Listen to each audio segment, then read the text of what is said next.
ತಮ್ಮ ಮನೆ ಮಕ್ಕಳನ್ನ ಉಳಿಸ್ಕೊಳ್ಳೋದಕ್ಕೆ ಪಕ್ಕದ ಮನೆಯವ್ರ ಮಕ್ಕಳನ್ನ ಬಲಿ ಕೊಡ್ತಿರೋದು ಕಲರ್ಸ್ ಕನ್ನಡ, ಪ್ರಶಾಂತ್ ನಾಯಕ್ ಹಾಗೂ ಬಿಗ್ ಬಾಸಿನ ಎಂಟೈರ್ ಟೀಮ್.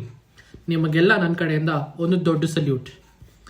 ಮಂಜು ಅವ್ರನ್ನ ಉಳಿಸ್ಕೊಳ್ಳೋದಕ್ಕೆ ಗೌತಮಿ ಅವ್ರನ್ನ ಬಲಿ ಕೊಡ್ತಿದ್ದೀರಾ, ತ್ರಿವಿಕ್ರಮ್ ಅವ್ರನ್ನ ಉಳಿಸ್ಕೊಳ್ಳೋದಕ್ಕೆ ಹನುಮಂತ್ ಅವ್ರನ್ನ ಬಲಿ ಕೊಡ್ತಿದ್ದೀರಾ, ಹಾಗೂ ಭವ್ಯ ಅವ್ರನ್ನ ಉಳಿಸ್ಕೊಳ್ಳೋಕ್ಕೆ ನಮ್ಮ ಮೋಕ್ಷಿತ್ ಅವ್ರನ್ನ ಬಲಿ ಪಡಿತಿದ್ದೀರಾ. ಇದೆಲ್ಲ ತುಂಬ ಕೆಟ್ಟದಾಗಿ ಬರೀತಿರೋ ಸ್ಕ್ರಿಪ್ಟ್ ಅಂತ ಇಡೀ ಜನತೆ, ಕರ್ನಾಟಕದ ಜನತೆ ನೋಡ್ತಾ ಇದ್ದಾರೆ. ಎಲ್ರಿಗೂ ಗೊತ್ತಾಗ್ತಿದೆ. ಸೋಷಿಯಲ್ ಮೀಡಿಯಾದಲ್ಲಿ ಇಷ್ಟೊಂದು ಮಾತುಕತೆ ನಡೀತದೆ. ಆದರೂ ಭಂಡಿತನದಿಂದ ಈ ಪ್ರೋಗ್ರಾಮಲ್ಲಿ ಅಷ್ಟು ಕೆಟ್ಟದಾಗಿ ಇವ್ರು 3 ಜನಕ್ಕೂ ಸ್ಕ್ರೀನ್ ಸ್ಪೇಸ್ ಸಿಗ್ತಿದೆಯಲ್ಲ, ಅದಕ್ಕೆ ನಿಮ್ಮ ಕಡೆಯಿಂದ ಯಾವ ಉತ್ತರನೂ ಇಲ್ಲ.